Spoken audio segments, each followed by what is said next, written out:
Family ആയിട്ട് പോകാൻ കാണാൻ പറ്റുന്ന നല്ല പടം.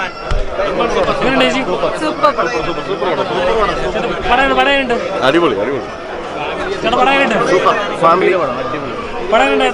പടം നല്ല സൂപ്പർ ആയിട്ടുണ്ട്. ഫാമിലി തിരിച്ചു വരാൻ പോകുന്ന സിനിമയായിരിക്കും. ഫാമിലി തിയേറ്ററിലേക്ക് കൂട്ടത്തോടുകൂടി വരാൻ പോകുന്ന സിനിമയായിരിക്കും. പടം എങ്ങനെയുണ്ടായിരുന്നു? അടിപൊളി. ബേസിലൊക്കെ എങ്ങനെയുണ്ട്? ആർത്തോ ചേട്ടാ പടം എങ്ങനെയുണ്ട്?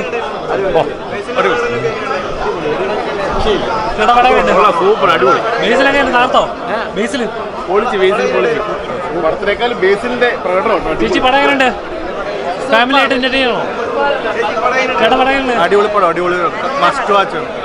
ചേട്ടാ പടം എങ്ങനെയുണ്ട്? സൂപ്പർ പടം. പടം എങ്ങനെയുണ്ട് ചേട്ടാ? ഓരോ പടം ഇഷ്ടപ്പെട്ടോ? ചേച്ചി പടം എങ്ങനെയുണ്ട്? ചേട്ടാ പടം എങ്ങനെയുണ്ട്? പടം ഉണ്ടായിരുന്നു?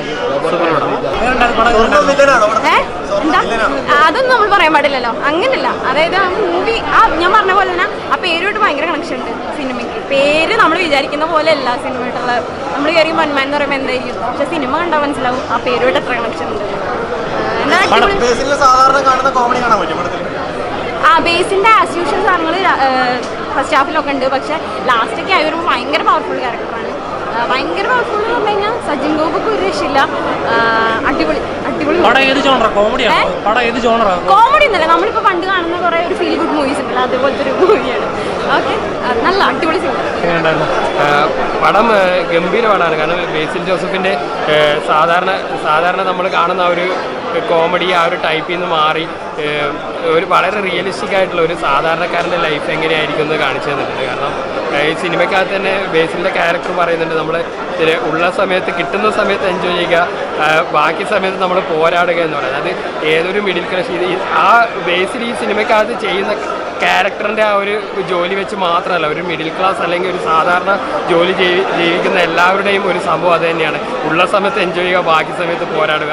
അതുപോലെ തന്നെ സ്വർണം, പൊന്ന്, എങ്ങനെയാണ് കുടുംബബന്ധങ്ങൾ പ്രശ്നങ്ങൾ ഉണ്ടാക്കുന്നത്, ഇങ്ങനെ പല മെസ്സേജുകളുണ്ട്. എന്നാൽ അതൊക്കെ നമുക്ക് മനസ്സിലാവുന്ന രീതിയിൽ കഥ നല്ല രസകരമായിട്ട് പറഞ്ഞു വിടുന്നുണ്ട്. പെർഫെക്റ്റ് കാസ്റ്റിംഗ് ആണ്. അതിപ്പോൾ സജിൻ ഗോപു ആണെങ്കിലും ബേസിലാണെങ്കിലും ലിജോ മോളാണെങ്കിലും പിന്നെ ലിജോ മോളുടെ ബ്രദറായിട്ട് അഭിനയിച്ചതാണെങ്കിലും എല്ലാവരും ഈ സിനിമയിൽ പെർഫെക്റ്റ് കാസ്റ്റിംഗ് ആണ്.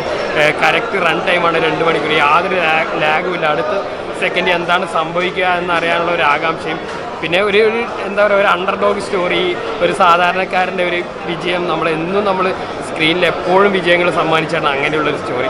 ആ ഒരു സ്റ്റോറി ലൈനാണ് ഈ സിനിമയ്ക്കും പിന്തുടർന്ന് രസകരമായിട്ട് വന്നിട്ടുണ്ട്. എന്താണ് ബേസിലിൻ്റെ ജനപ്രിയ താരം എന്ന് വിളിക്കുന്ന ബേസിൽ ഇതിനിടയ്ക്ക് പറഞ്ഞു കുറേ വർഷങ്ങൾ കഴിഞ്ഞ് എന്നെ അങ്ങനെ വിളിച്ചാൽ മതിയെന്ന്. പക്ഷേ പടിപടിയായിട്ട് ബേസിൽ ആ ഒരു സ്റ്റെപ്പ് കയറിക്കൊണ്ടിരിക്കുകയാണ്.